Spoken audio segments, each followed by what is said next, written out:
All right, a little sneak peek of what I got for this weekend's drop.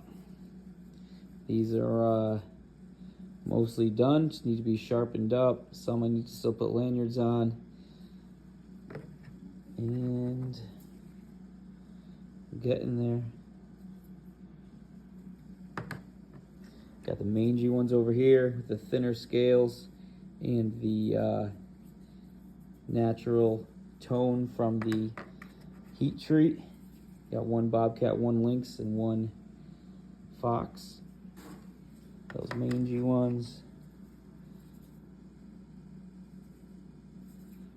They're all oiled up, so they look a little different right now, but this one's the Bacote wood with the black liner. We got a Dymalux wood, black liner on a fox. The finger grips, a few with finger grips, a few without.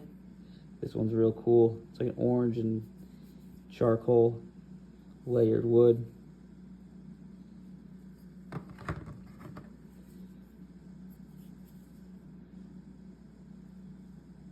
Getting there. So I got a few more. Gotta throw some lanyards on. It's like blue and gray. And another fox.